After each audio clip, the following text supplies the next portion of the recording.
ನಮಸ್ಕಾರ.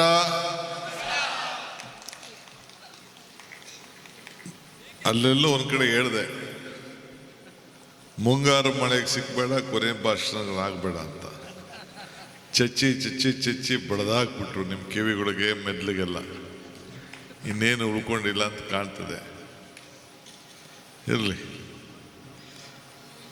ಹಿರಿಯ ನಾಯಕರಾದಂಥ ರಮನಾಥ್ ರೈ ಅವರೇ, ವಿನಯ್ ಕುಮಾರ್ ಸೊರ್ಕೆ ಅವರೇ, ಹರೀಶ್ ಕುಮಾರ್ ಅವರೇ, ಪದ್ಮರಾಜ್ರವರೇ, ಇನಾಯತ್ ಅಲಿ ಅವರೇ, ನರಪದ್ರವರೇ, ಮಮತಾ ಗಟ್ಟಿಯವರೇ, ಶಾಸಕರಾದಂಥ ಅಶೋಕ್ ರೈರವರೇ, ಬ್ಲಾಕ್ ಕಾಂಗ್ರೆಸ್ನ 2 ಅಧ್ಯಕ್ಷಗಳೇ, 3 ಬ್ಲಾಕಿನ ಅಧ್ಯಕ್ಷಗಳೇ, ಮಾಜಿ ಅಧ್ಯಕ್ಷಗಳೇ, ನಮ್ಮ AICC, ನಮ್ಮ KPCC ಜನರಲ್ ಸೆಕ್ರೆಟರಿ ಇದ್ದಾರೆ. ಈಗ ತಾನೇ ಅವರು ಭಾಷಣ ಮಾಡಿದ್ರು, ನಮ್ಮ ಕೋಆರ್ಡಿನೇಟ್ರು ಕೂಡ ಭಾಷಣ ಮಾಡಿದ್ರು, ಹೇಮನಾಥ್ ಶೆಟ್ಟಿ, ಮೊಹಮ್ಮದ್ದು ಎಲ್ಲ ಇಷ್ಟೊತ್ತು ಕಾಯ್ಕೊಂಡು ಕೂತಿದ್ದೀರಲ್ಲ, ನಿಮಗೂ ಕೂಡ ಒಂದು ದೊಡ್ಡ ನಮಸ್ಕಾರ ಹೇಳಲಿಕ್ಕೆ ನಾನು ಬಯಸ್ತಾ ಇದ್ದೇನೆ. ನನಗೆ ಸ್ಟೇಜ್ ಮೇಲೆ ಇರೋರ್ಗಿನ್ನ ಸ್ಟೇಜ್ ಮೇಲೆ ಕೆಳಗಡೆ ಇರೋರ್ಕಂದ್ರೆ ಭಾಳ ಪ್ರೀತಿ. ನೀವಿಲ್ಲ ಅಂದರೆ ಯಾವ ಸಭೆನೂ ನಡೀದಿಲ್ಲ. ಏಕೆಂದರೆ ನೀವು ಪರ್ಮನೆಂಟ್ ಕಂಬ ಧ್ವಜ ಕಟ್ಟೋರು ನೀವು, ಓಟ್ ಹಾಕ್ಸೋರು ನೀವು, ಬಡ್ದಾಡೋರು ನೀವು, ಏಟ್ ತಿನ್ನೋರು ನೀವು, ಕೇಸ್ ಹಾಕ್ಸ್ಕೊಳ್ಳೋರು ನೀವು. ನೀವಿದ್ರೆ ನಾವು, ನೀವಿಲ್ಲ ಅಂದ್ರೆ ನಾವಿಲ್ಲ. ಇದ್ರ ಬಗ್ಗೆ ನಂಬಿಕೆ ಇರೋನು ನಾನು. ಸೊ ಇವತ್ತು ಪುತ್ತೂರಿನಲ್ಲಿ ಇರಲಿ ಬಿಡ್ರಿ, ಪುತ್ತೂರಿನಲ್ಲಿ ಹಿರಿಯ ಬಂದ್ರೆ ರಿಲೇ ಆಗ್ತಾ ಇರ್ತದೆ. ಬೆಳೀತಾರೆ ಕೆಸ್ಕೊಳ್ಳಿ. ಈಗ ಸೈಡ್ ಕೂತ್ಕೊಳ್ಳಿ, ನಿಮ್ ಕಾಣ ನಾನು ಇಲ್ಲಿ ಬಂದು ಹಿಡಿಯಪ್ಪ ಓಲಿ ಅವನಿಗೆ, ಪಾಪ ಅವನಿಗೆ ಯಾರು ತೊಂದರೆ ಇದ್ದಾರೆ. ಪುತ್ತೂರಿನಲ್ಲಿ ಇವತ್ತು ಕಾಂಗ್ರೆಸ್ ದೇವಸ್ಥಾನದ ಭೂಮಿ ಪೂಜೆಯನ್ನು ನಾವು ಮಾಡ್ತಾ ಇದ್ದೇವೆ. ಇದು ಕಾಂಗ್ರೆಸ್ ಕಚೇರಿ ಅಲ್ಲ, ಇದು ನಮ್ಮ ಕಾಂಗ್ರೆಸ್ ಕಾರ್ಯಕರ್ತರಿಗೆ ನಮಗೊಂದು ದೇವಸ್ಥಾನ ಇದೆ. ನಾನು ಅಧಿಕಾರ ಸ್ವೀಕಾರ ಮಾಡಿದಾಗ ಪಕ್ಷದ ಅಧ್ಯಕ್ಷನಾಗಿ ನಮ್ಮ ರಮನಾಥ್ ರೈ, ವಿನಯ್ ಕುಮಾರ್ ಸೊರ್ಕೆ ಎಲ್ಲ ಬಂದಿದ್ರು.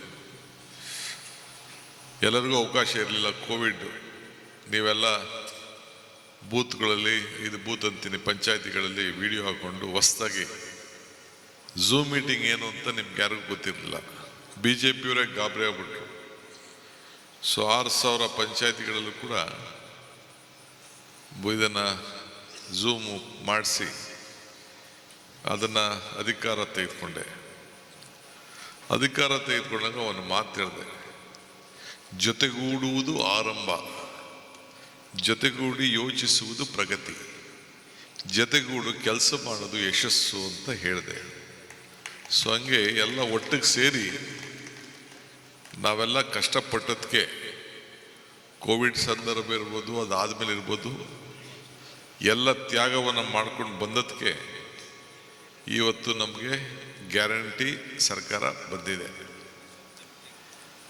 ನಮ್ಮ ಸಹ್ಯಾದ್ರಿ ಕಾಲೇಜಿನಲ್ಲಿ ರಮನಾಥ್ ರೈ ಅವರೇ, ಸಹ್ಯಾದ್ರಿ ಕಾಲೇಜಿನಲ್ಲಿ ಬಂದಾಗ ರಾಹುಲ್ ಗಾಂಧಿ ಅವ್ರ ಕೈಯಲ್ಲಿ ಕೊನೆ ಗ್ಯಾರಂಟಿ ಅನೌನ್ಸ್ಮೆಂಟ್ ಮಾಡಿಸ್ತಾವೆ, ಶಕ್ತಿ ಯೋಜನೆ ಅನೌನ್ಸ್ಮೆಂಟ್ ಮಾಡಿಸ್ತಾವೆ. ಸಿದ್ದರಾಮಯ್ಯನವ್ರಿಗೆ ಗೊತ್ತೇ ಇರಲಿಲ್ಲ. 5 ಗ್ಯಾರಂಟಿಲಿ ಕೊನೆ ಗ್ಯಾರಂಟಿ ಅವ್ರ ಕೈಲಿ ಅನೌನ್ಸ್ಮೆಂಟ್ ಮಾಡಿಸ್ತಾವೆ. ನಾನಿದ್ದೆ, ಶಕ್ತಿ ಯೋಜನೆ. ಆಮೇಲೆ ಅದನ್ನೇ ಮೊದಲನೇ ಗ್ಯಾರಂಟಿ ಅಂತ ತಂದು, ಅದಾದಮೇಲೆ ಲಾಸ್ಟಲ್ಲಿ ಹೇಳಿದೆ ನಾನು ಭಾಷಣ ಮಾಡುವ, ಕಮಲ ಕೆರೆಯಲ್ಲಿದ್ದರೆ ಚಂದ, ತೆನೆ ಹೊಲದಲ್ಲಿದ್ದರೆ ಚಂದ, ಈ ದಾನ ಧರ್ಮ ಮಾಡುವ ಕೈ ಅಧಿಕಾರದಲ್ಲಿದ್ದರೆ ಮಾತ್ರ ಚಂದ ಅಂತ. ಈ ದಾನ ಧರ್ಮ ಮಾಡುವ ಕೈ ಅಧಿಕಾರದಲ್ಲಿದ್ದದಕ್ಕೆ ಇವತ್ತು ಎಲ್ಲರ ಮನೆಗೂ ಕೂಡ ಈ 5 ಗ್ಯಾರಂಟಿಯನ್ನು ತಲುಪಿಸ್ತಾ ಇದ್ದೀವಿ. 13ನೇ ತಾರೀಕಿಗೆ ಈ ಸರ್ಕಾರ ಬಂದು 1,000 ವರ್ಷ, 1,000 ದಿನ ಆಗ್ತದೆ. 14ನೇ ತಾರೀಕು ನಾವು ಅದನ್ನು ಹಾವೇರಿಲಿ ಈ ಕಾರ್ಯಕ್ರಮನ ಇಟ್ಕೊಂಡಿದ್ದೀವಿ. 14ನೇ ತಾರೀಕಿನಲ್ಲಿ ನಮ್ಮೆಲ್ಲ ಹಿರಿಯ ನಾಯಕರುಗಳಿಗೆ ಆಹ್ವಾನವನ್ನು ನಾನು ಕೊಡ್ತಾ ಇದ್ದೇನೆ. ಇವತ್ತು ಒಂದು ಸರ್ಕಾರ, ನನ್ನ ಪಕ್ಷ ಈಗ ನನ್ನನ್ನು ಅಸ್ಸಾಂಗೆ ಹಾಕಿದೆ. ಅಸ್ಸಾಂ ನಾಯಕರುಗಳ ಹತ್ರ ಚರ್ಚೆ ಮಾಡ್ತಾ ಇದೆ. ಎಷ್ಟು ಜನ ಸುಳ್ಳು ಗೊತ್ತಿಲ್ಲ, ಅಲ್ಲಿ ಹೋದ್ಮೇಲೆ ನನಗೆ ಗೊತ್ತಾಗ್ತದೆ. ಅವ್ರು ಹೇಳ್ತಾ ಇದ್ರು, ಯಾರು ಅವ್ರ ಪಾರ್ಟಿ ಇದ್ದಾರೆ ಅವ್ರಿಗೆ ಮಾತ್ರ ಈ ಗ್ಯಾರಂಟಿ ಸ್ಕೀಮ್ ದುಡ್ಡು ಕೊಡ್ತಾರಂತೆ. ಅವ್ರು ತೀರ್ಮಾನ ಮಾಡಿಬಿಟ್ಟು ಸರ್ಕಾರ, ಬೇರೆಯವ್ರಿಗೆ ಬಡವ್ರಿಗೆ ಕೊಡೋದಿಲ್ಲಂತೆ. ನಾವೇನು ಈ ರೀತಿ ಎಲ್ಲರೂ ಬಡವ್ರಿಗೆ ಅರ್ಜಿ ತೆಗೆದುಕೊಂಡು ಕೊಟ್ಟು, ಈಗ ನಿಮ್ಮಲ್ಲಿ ಇಬ್ಬರು ಶಾಸಕರು ಬಿಟ್ಟರೆ ನಮಗೆ ಉಡುಪಿಲೂ ಇಲ್ಲ, ಮಂಗಳೂರಲ್ಲೂ ಇಲ್ಲ, ಅಂದರೆ ಇದರಲ್ಲಿಲ್ಲ. ಆದರೆ ನಾವೆಲ್ಲರಿಗೂ ಕೊಡ್ತಾ ಇದ್ದೀವಿ. BJPಯವರು ಕೂಡ ಫುಲ್ಲು 90% ತೆಗೆದುಕೊಳ್ತಾ ಇದ್ದಾರೆ. ಟೀಕೆ ಮಾಡೋರು ಬೇಡ ಅಂತ ಬಿಟ್ಬಿಡ್ಲಿ, ನೋಡೋಣ, ನಮ್ಗೆ ಬೇಡ ಅಂತ ಬಿಟ್ಬಿಡ್ಲಿ, ಬಸ್ಸಲ್ಲಿ ಹೋಗೋದು ಬಿಟ್ಬಿಡ್ಲಿ, ಆಗ ನಾವು ಅದನ್ನು ಒಪ್ಕೊಳ್ತೇವೆ. ಸೊ ಆದರೂ ಪರವಾಗಿಲ್ಲ, ಟೀಕೆಗಳು ಸಾಯ್ತವೆ, ಕೆಲಸಗಳು ಉಳಿತವೆ. ಮುಂದಕ್ಕಾರ ಕೂಡ ದೇವರು ಈ ಮಾಲಿಂಗೇಶ್ವರ ಅವ್ರಿಗೆ ಒಳ್ಳೆ ಮನಸ್ಸು ಕೊಟ್ಟು ನಮ್ಮ ಬದುಕನ್ನು ಕಟ್ಕೊಳ್ಳಿಕ್ಕೆ ಕೊಟ್ಟಿದ್ದಾರೆ. ದಿನ ನಮ್ಮ ಮನೆ ಬೆಳಗ್ತಾ ಇದ್ದಾರೆ. 200 ಯೂನಿಟ್ವರೆಗೂ ಕರೆಂಟ್ ಬರ್ತಾ ಇದೆ, ದಿನ ಅಕ್ಕಿ ಬರ್ತಾ ಇದೆ, ಮಕ್ಕಳಿಗೆ ವಿದ್ಯಾಭ್ಯಾಸಕ್ಕೆ ದುಡ್ಡು ಸಿಗ್ತಾ ಇದೆ, 2,000 ರೂಪಾಯಿ ಸಿಗ್ತಾ ಇದೆ ಅಂತ ಹೇಳಿ ಅವರೆಲ್ಲರೂ ಕೂಡ ದೊಡ್ಡ ಹೃದಯ ಶ್ರೀಮಂತಿಕೆಯ ಮತವನ್ನು ಕಾಂಗ್ರೆಸ್ ಕೊಡಲಿ ಮುಂದಕ್ಕಾರು ಅಂತ ಹೇಳಿ ನಾನು ಭಗವಂತನಲ್ಲಿ ನಾನು ಪ್ರಾರ್ಥನೆಯನ್ನು ಮಾಡ್ಕೊಳ್ತೇನೆ. ಸೊ ಇಲ್ಲಿ ಗಟ್ಟಿಯಾಗಿ ನೀವೆಲ್ಲ ನಿಂತ್ಕೊಳ್ಬೇಕು. ಇವತ್ತು ರೈ ಅವರು ಕಾಂಗ್ರೆಸ್ ಕಚೇರಿ ಇವತ್ತು ಪ್ರಾರಂಭ ಮಾಡಬೇಕು ಅಂತ ಕೇಳಿಕೊಟ್ರು. ನಾನು ಡೈಲಿ ಡೇಟ್ ಕೇಳ್ತಿದ್ದೆ. ಆಮೇಲೆ ತೀರ್ಮಾನ ಮಾಡಿದೆ, ಕಾಯ್ಕೊಂಡು ಕೂತ್ಕೊಳ್ಳೋದು ಬೇಡ, ಕೆಲಸ ಶುರು ಆಗಲಿ ಅಂತೇಳಿ ಎಲ್ಲರಿಗೂ ಈಗ ಆದೇಶ ಕೊಟ್ಬಿಟ್ಟಿದ್ದೀನಿ, ಸಂದೇಶ ರವಾನೆ ಮಾಡಿಬಿಟ್ಟಿದ್ದೀನಿ. ಯಾರ್ಯಾರು ಕಟ್ಟಬೇಕು ಜಲ್ದಿ ಶುರು ಮಾಡಿ, ಆಮೇಲೆ ಒಂದಿನ ಅದಕ್ಕೆ ಕಲ್ಲು ಹಾಕ್ಸೋಣ ಅಂತೇಳಿ ನಾನು ಹೇಳಿದ್ದೇನೆ. ಮಲ್ಲಿಕಾರ್ಜುನ್ ಖರ್ಗೆ ಸಾಹೇಬ್ರ ಕೈಲಿ, ರಾಹುಲ್ ಗಾಂಧಿಯವ್ರ ಕೈಲಿ ಬೆಂಗಳೂರಿನ ಕಲ್ಲು ಹಾಕ್ಸಿ, ಇಲ್ಲಿಂದ ವರ್ಷಲಲ್ಲಿ ಇಲ್ಲೊಂದು ಸಣ್ಣ ಇಲ್ಲಿ ಹೆಂಗೆ ಸ್ಕ್ರೀನ್ ಹಾಕಿ ಇಟ್ಟಿದ್ದೀರಿ, ಆ ರೀತಿ ಈ ರೀತಿ ಸ್ಕ್ರೀನ್ ಹಾಕಿ ಇಲ್ಲೇ ಕಾರ್ಯಕ್ರಮನ ಮಾಡಿ ನೋಡುವಂಥ ಕೆಲಸನ, ಇಲ್ಲೇ ಯಾವ್ದಾದ್ರು ಸಮುದಾಯ ಭವನದಲ್ಲಿ ನೋಡುವಂಥ ಕೆಲಸನ ಮಾಡಿಸುವಂಥ ಕೆಲಸಕ್ಕೆ ನಾವೆಲ್ಲ ಮುಂದಕ್ಕೆ ಕೆಲಸ ಮಾಡೋಣ. ಇವತ್ತು 100 ಕಚೇರಿ ಆಗಬೇಕು. ಇವತ್ತು ಈ ದೇಶಕ್ಕೆ ಸ್ವಾತಂತ್ರ್ಯದ ನಾಯಕತ್ವವನ್ನು ಮಹಾತ್ಮ ಗಾಂಧೀಜಿಯವರು ವಹಿಸಿದ್ರು. ಆ ಜಾಗದಲ್ಲಿ ಮಲ್ಲಿಕಾರ್ಜುನ್ ಖರ್ಗೆ ಅವರು ಇವತ್ತು ಕೂತಿದ್ದಾರೆ. ಅಂದು ಗಾಂಧೀಜಿ ಇದ್ದರು, ಇವತ್ತು ನಮ್ಮ ರಾಜ್ಯದವರಾದಂಥ ಮಲ್ಲಿಕಾರ್ಜುನ್ ಖರ್ಗೆ ಅವರು ನಮ್ಮ ನಾಯಕರು ಕೂಡ ಇವತ್ತು ಇದ್ದಾರೆ.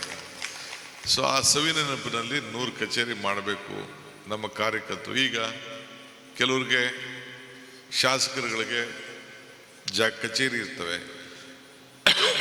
ಶಾಸಕರು ಇಲ್ಲದೆ ಹೋದರೆ ಕಚೇರಿ ಎಲ್ಲಿ ಹೋಗ್ತಾರೆ? ಯಾವ್ದಾದ್ರು ಒಂದು ಸಹಕಾರ ಸಂಸ್ಥೆಗಳಿದ್ರೆ ಅಲ್ಲಿ ಹೋಗಿ ಕೂತ್ಕೋತಾರೆ. ಸೊ ಈ ಕಾಂಗ್ರೆಸ್ ಕಚೇರಿ ಇದ್ರೆ ಅಟ್ಲೀಸ್ಟ್ ನಮ್ಮ ಕಾಂಗ್ರೆಸ್ ಕಾರ್ಯಕರ್ತರೆಲ್ಲ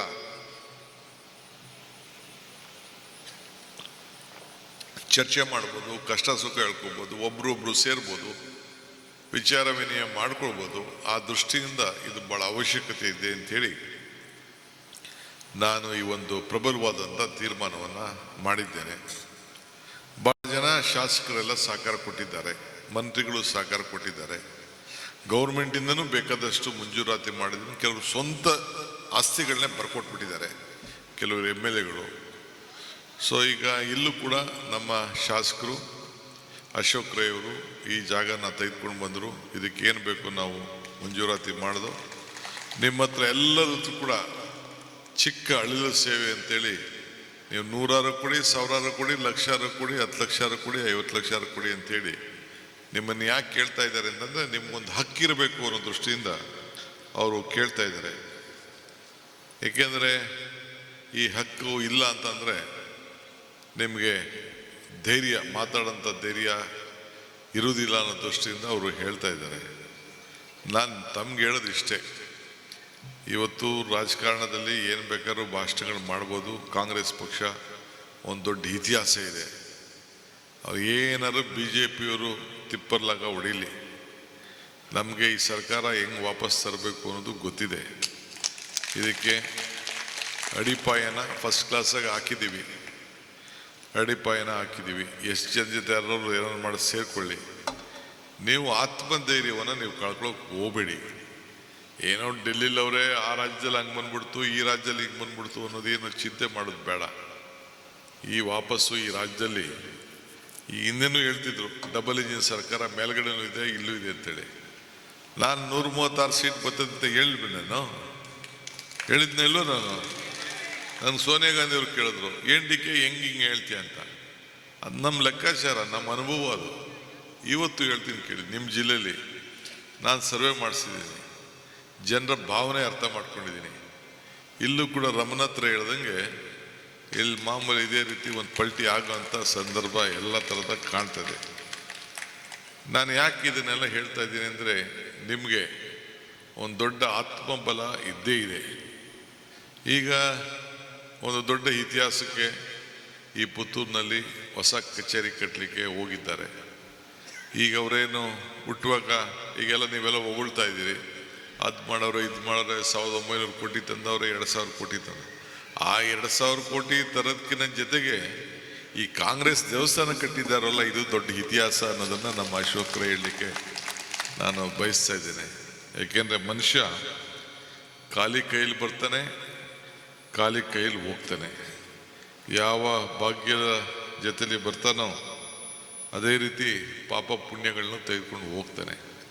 ಹಂಗೆ ಒಂದು ಇತಿಹಾಸ. ನಾನು ಆಗಾಗ ಹೇಳ್ತಾ ಇರ್ತೇನೆ, ಮನುಷ್ಯನ ಹುಟ್ಟು ಆಕಸ್ಮಿಕ, ಸಾವು ಅನಿವಾರ್ಯ, ಜನನ ಉಚಿತ, ಮರಣ ಖಚಿತ. ಈ ಹುಟ್ಟು ಸಾವಿನ ಮಧ್ಯದಲ್ಲಿ ನಾನು ಏನು ಮಾಡ್ತೀನಿ ಅದು ಭಾಳ ಮುಖ್ಯ.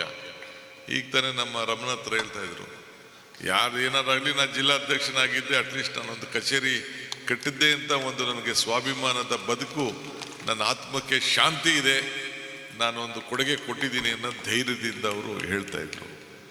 ಹಂಗೆ ಎಲ್ಲರಿಗೂ ಕೂಡ ಇಂಥ ಒಂದು ಇದು ಏನು ಬಂದು ಜಗಳ ಮಾಡ್ತಾ ಇದ್ರು ರಮಣ ಹತ್ರ ಈ ಹಾಸ್ಪಿಟ್ಲ್ ವಿಚಾರಕ್ಕೆ. ನಾನು CM ಕೂತಾಗ ಇದು ಬೇಕೇ ಬೇಕು, ತಾಲೂಕು ಲೆವೆಲ್ ಕೊಡೋದಲ್ಲ, ಎಲ್ಲೂ ತಾಲೂಕು ಲೆವೆಲ್ ಹಾಸ್ಪಿಟ್ಲ್ ಕೊಡಲಿಲ್ಲ ನಮ್ಮ ಕನಕಪುರದಲ್ಲಿ ಬಿಟ್ಟರೆ.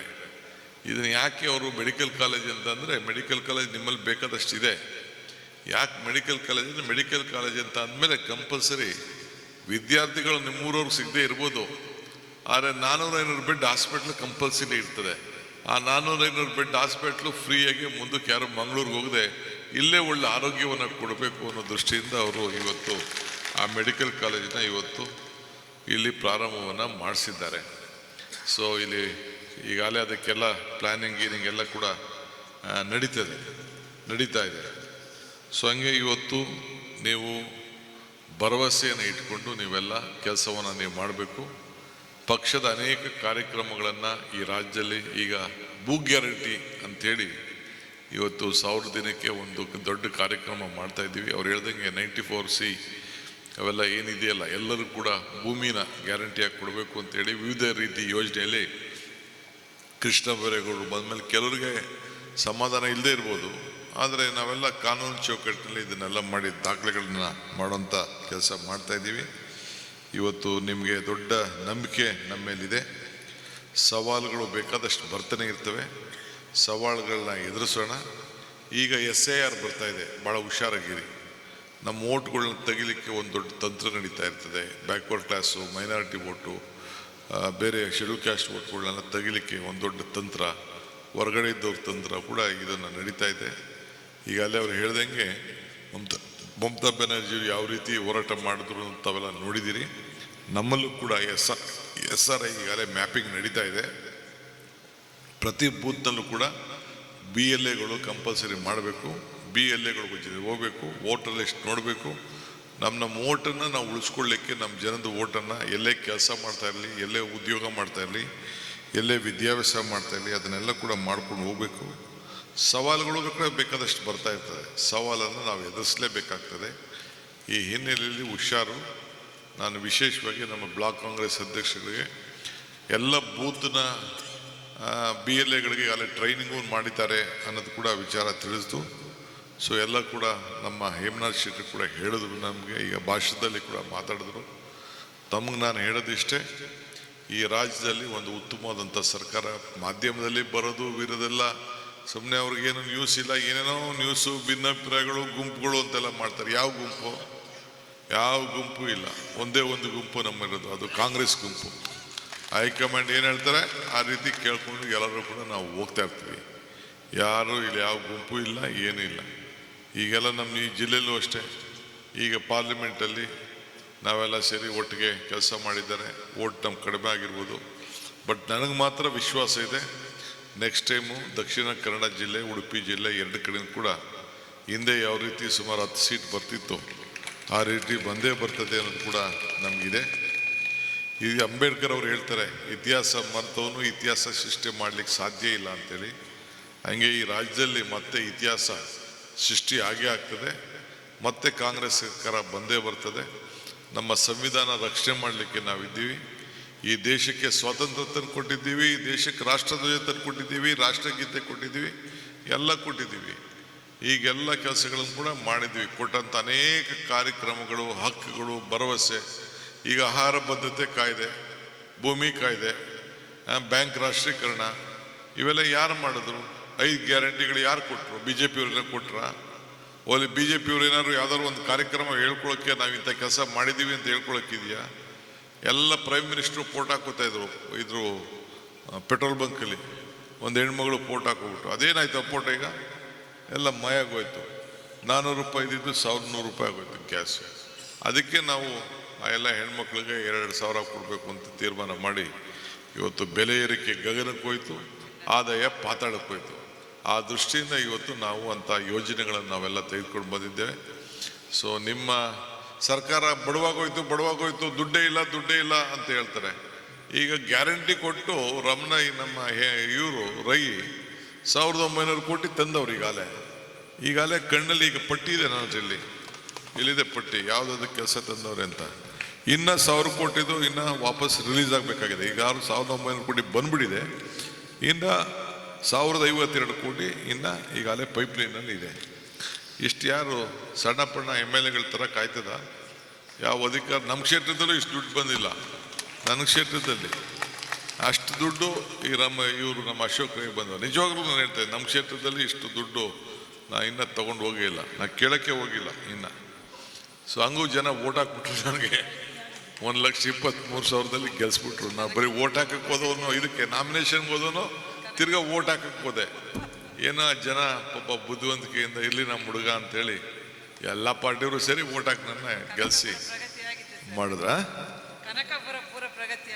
ಕನಕಪುರ ಪ್ರಗತಿ ಆಗಿದೆಯಾ? ಹಾಂ, ಇರಲಿ, ಏನೋ ನೀವು ಹೇಳ್ದಂಗೆ ಏನು ಬೇಕಾದ್ರೆ ಆಗಲಿ, ನಡೀರಿ. ಸೊ ಹಂಗೆ ನಮ್ಮ ಕೊಡಗೈ ದಾನಿ ಅಶೋಕ್ ರೈ ಅವರು, ನಾನು ಹೋದ ವರ್ಷ ಬಂದಿದ್ದೆ, ಈ ವರ್ಷ ಚೀಫ್ ಮಿನಿಸ್ಟರ್ ಬಂದಿದ್ದರು. ಎಲ್ಲ ಕೂಡ ಜನರಿಗೆ ಸಹಾಯ ಮಾಡಿ ಅವ್ರದ್ದೇ ಆದಂಥ ಟ್ರಸ್ಟ್ ಮುಖಾಂತರ ಮಾಡಿದ್ದಾರೆ. ಇನ್ನು ಕೆಲವು ನನ್ನ ಹತ್ರ ವಿದ್ಯೆಗಳಿದೆ, ಅದೆಲ್ಲ ಮುಂದಕ್ಕೆ ನಿಮ್ಮ MLAಗಳಿಗೆಲ್ಲ ನಾನು ಹೇಳ್ಕೊಡ್ತೀನಿ. ನನ್ನ ಹತ್ರ ಮೊನ್ನೆ ಕನಕೋತ್ಸವ ಮಾಡಿದ್ದೆ, ಕೆಲವರೆಲ್ಲ ಬಂದಿದ್ದರು, ಬಂದು ನೋಡ್ಕೊಂಡು ಹೋದ್ರು. ಯಾವ ರೀತಿ ನಮ್ಮ ಓಟು ನಮ್ಗೆ ಬೀಳ್ತವೆ, ಬೇರೆ ಓಟ್ನ ಯಾವ ರೀತಿ ತಗೋಬೇಕು ಅಂತ ಕೆಲವು ವಿಚಾರಗಳಿದೆ. ಅದನ್ನೆಲ್ಲ ಅವರಿಗೆಲ್ಲ ಮುಂದಕ್ಕೆ ನಮ್ಮ ಕ್ಯಾಂಡಿಡೇಟ್ಗಳನ್ನ ರೆಡಿ ಮಾಡ್ತೀನಿ. ರೆಡಿಯಾಗಿರಿ. 28ಗೆ ನಿಮ್ಮದೇ ಸರ್ಕಾರ ಇದೇ ಕಚೇರಿಗೆ ಮತ್ತೆ ಬಂದು ನನ್ನ ಕೈಲೇನೆ ಆದಷ್ಟು ಜಲ್ದಿ ಪ್ರಾರಂಭ ಮಾಡಿ ಭಾಳ ಸಂತೋಷದಿಂದ ಬಂದು ಉದ್ಘಾಟನೆ ಮಾಡೋಂಥ ಕೆಲಸ ನಾನು ಮಾಡ್ತೀನಿ. ನಮ್ಮ ನಲ್ಪದವರು ಕೂಡ, ಅವರು ಕೂಡ ನನ್ನ ಜೊತೆ ಇವತ್ತು ಬಂದಿದ್ದಾರೆ, ಇನಾಯತ್ ಬಂದಿದ್ದಾರೆ, ಬೇರೆ ಎಲ್ಲ ಲೀಡರ್ಸ್ ಎಲ್ಲ ಕೂಡ ಬಂದಿದ್ದಾರೆ. ಎಲ್ಲರೂ ಕೂಡ ಯೂತ್ ಕಾಂಗ್ರೆಸ್ ಅವರು ಬಂದಿದ್ದಾರೆ, ಮಹಿಳಾ ಕಾಂಗ್ರೆಸ್ ಅವರು ಬಂದಿದ್ದಾರೆ, ಎಲ್ಲ ಅಧ್ಯಕ್ಷರುಗಳು, ನಮ್ಮ ಸೇವಾದಳ, ಬ್ಯಾಕ್ವರ್ಡ್ ಕ್ಲಾಸು ಎಲ್ಲ ಲೀಡರ್ಗಳೆಲ್ಲ ಬಂದಿದ್ದಾರೆ. ಇವತ್ತು ಎಲ್ಲರೂ ಕೂಡ ಇದ್ದಾರೆ. ಅವ್ರು ಏನಂತಕ್ಕೆ ಬಂದಿದ್ದಾರೆ? ನಿಮ್ಗೆ ಶಕ್ತಿ ಕೊಡಬೇಕು ಅಂತ ಬಂದಿದ್ದಾರೆ. ಹಂಗೆ ನಾನು ಕೂಡ ಇವತ್ತು ಕಾಂಗ್ರೆಸ್ ಕಚೇರಿಯ ಉದ್ಘಾಟನೆಗೆ, ಇದು ಶಂಕುಸ್ಥಾಪನೆಗೆ ಭಾಳ ಸಂತೋಷದಿಂದ ಬಂದಿದ್ದೇನೆ. ಎಲ್ಲ ಲೀಡರ್ಗಳು ಮಾತು ಕೇಳಿದ್ದೇನೆ. ಚೆಚ್ ಹಾಕ್ಬಿಟ್ರು ಎಲ್ಲ ಲೀಡರ್ಗಳು. ಸ್ಪೀಡ್ ನೋಡಿದ್ರೆ ಯಾರಿಗಾರು ಹೊಡೆದು ಬಿಡ್ತಾರೇನೋ ಅಂತಿದ್ರು.